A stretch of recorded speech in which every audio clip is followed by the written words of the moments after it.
Multiple people ask this question: should I work for a small company or a large company?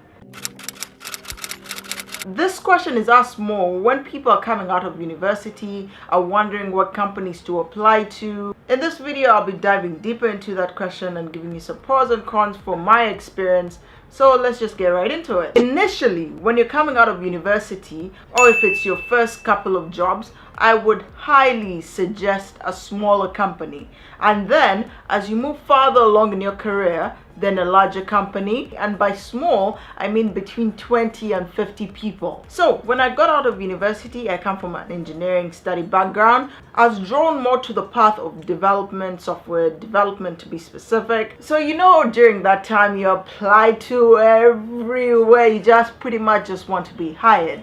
But it so happened that the company that had me was a small company, between 20 and 50 employees. To be specific, we're about 30. I got in, I was excited to start. This was the first job. I happened to be in a great company with great culture, and they were doing interesting things. I entered on this graduate software program with 4 other developers, and we're so excited to hit the ground running. We got so much responsibility. We did a lot of stuff. I got experience in a lot of the back end. I got experience in a lot of front end. I got experience with the database component of it.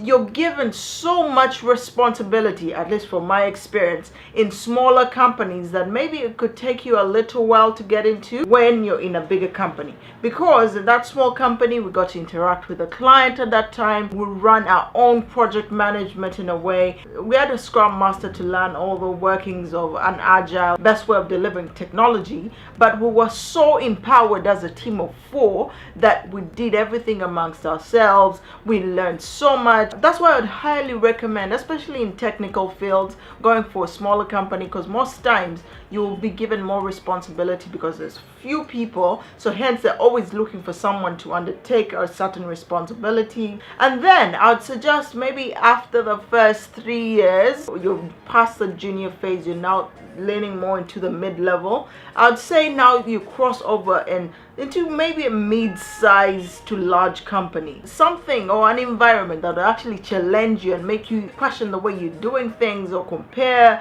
You don't only have knowledge of how to work in smaller spaces, now you will have knowledge of how to work in big companies where you have a huge marketing department, huge sales, huge engineering, huge different other departments, and how different huge departments collaborate with each other, or even within, for example, if you're in IT, within IT, how different IT teams talk to each other. You just get to learn so much. And then probably after you've done maybe a couple of years, some people spend a couple of years there, and then maybe if you want to slow things down a bit, or if you want to start your own business, then you can do that after. So because you've had exposure in this and the other, you have a stronger bargaining power when you get to the next step. Another trick you can do, because you're trying to learn as much as you can and get as much exposure as you can, is maybe in your first 5 years, you still work for smaller companies, but you can change. You don't have to stay all those 5 years in just one. You can maybe do a